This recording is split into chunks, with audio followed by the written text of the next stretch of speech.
Hey fifth graders, Mrs. Oliver here. I'm going to go over some comprehension for your floppy book this week.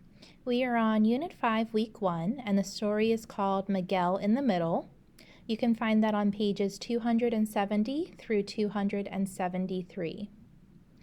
This story, we are introduced to a boy named Miguel, and he has always been used to being in the middle. He's the middle child. He's in the middle of his group of friends, and he has always felt kind of comfortable. However, in the story, he is now going to a middle school, and what is happening is the elementary school breaks off into different middle schools. So when he moves up in the grade, he leaves a lot of his friends behind. And when he attends this new middle school, he only has one person that he knows, Jake, in his class. So he is no longer in the middle, and he feels kind of isolated and on his own. Throughout the story, Miguel is able to adapt and starts to like a subject, which is math, that he never liked before because him and Jake start working on it together. By the end of the story, we do have a happy ending where Miguel is feeling a little bit more at home, and he has a nice new group of friends at the middle school. This genre is realistic fiction, and I know that because, although it is a made-up story, everything in the story could happen.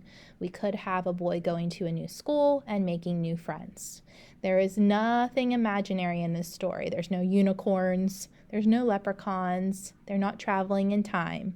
So it is realistic. Our comprehension strategy is making predictions. So if I am at the beginning of the story and I ask myself, how will Miguel feel at the new school? I can use the text evidence to guide me towards that answer.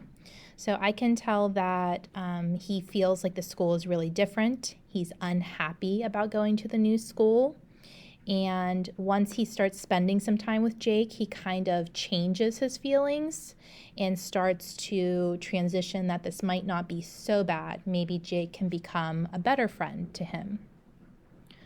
Our comprehension skill is comparing and contrasting. So when he was at the old school, he said, "I'm in the middle of a large group of friends." And you'll see that in quotation marks because I took that evidence right from the text. In the new school, Jake said, "The only classmate I know is Jake." Miguel said, "The only classmate I know is Jake." So the contrast between those two statements, or the difference between them, is one time he feels surrounded, the other time he feels alone. If I'm comparing how he feels about both schools, the old one and the new one, I could say that no matter what, Miguel wants to have a large group of friends. It's kind of his internal feelings, how he feels about having friends at whatever school he's at. I hope this helped you understand a little bit more, and I'll see you next time.